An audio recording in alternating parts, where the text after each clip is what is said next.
All right, so just got back from mock prison riot, and prior to that, I was out at OU, Ohio State University, and I was talking to Jeremy and Adam out there, and became apparent after visiting these two locations that our customers and our end users wanted this type of video. So first, thank you very much, for the hospitality at both locations.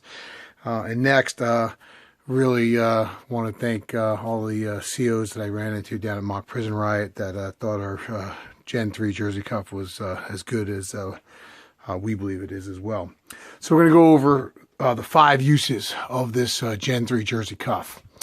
And you say 5 uses to handcuff. Well, it is, but it isn't. So our patented cuff is now 10 years in the making. It's our Gen 3.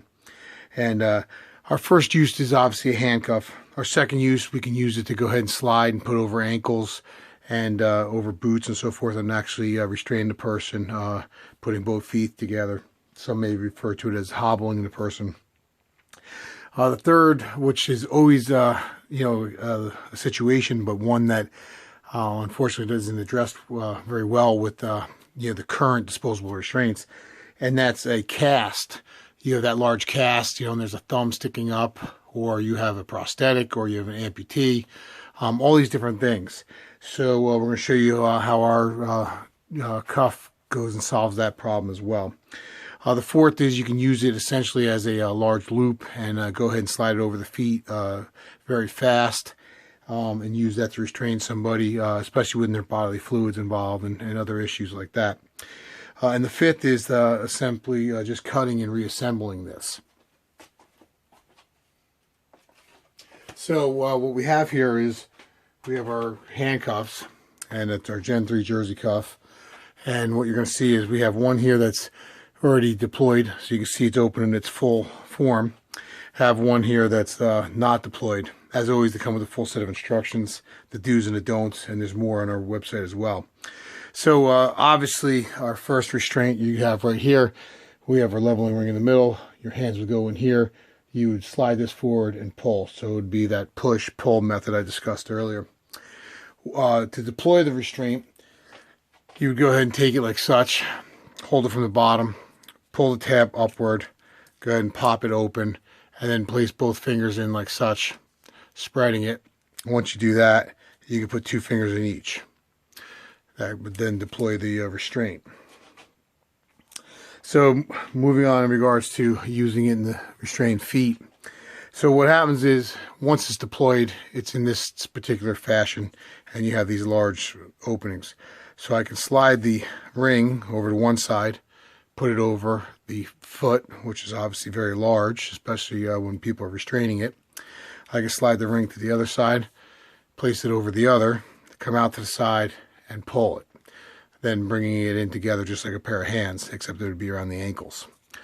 Our next option would be in the sense of a cast or a large prosthetic or something where you wouldn't be able to get the traditional opening of our competitors around that.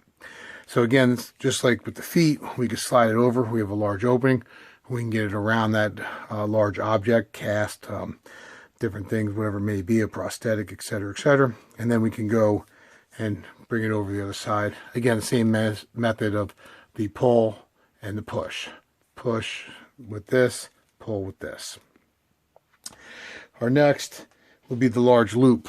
So once we've deployed it, we can come right here on the top, slide everything off. When we slide everything off, we have a large loop. The loop then, it can be used literally to be placed around both feet rapidly, especially when you're dealing with somebody with an EDP or somebody with a lot of bodily fluids on themselves, such as feces, vomit, urine, blood, etc.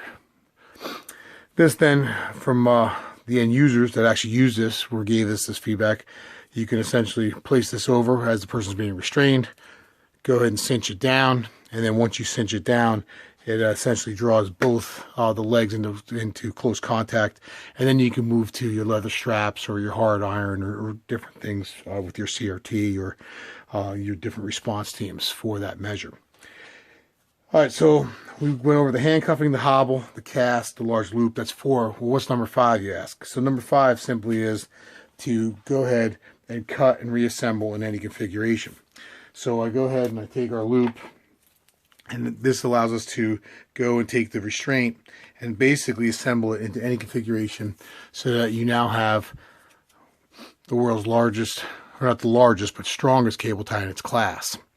So we would simply take our restraint, we would cut it here next to the locking mechanism, like such. That would release it. Pull out that tab. We now have this very lengthy strap that we can assemble in any configuration we want.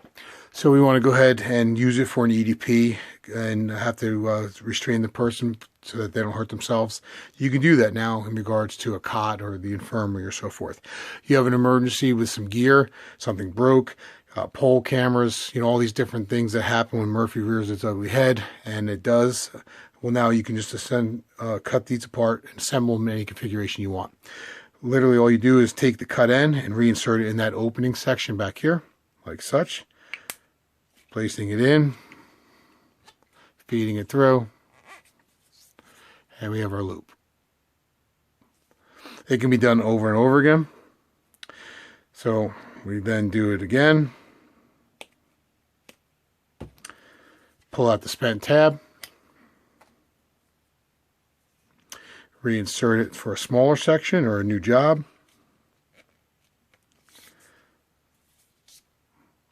So now we can use this for different emergencies. Again, the restraint itself is single use, but again, we now have 5 uses for the one restraint.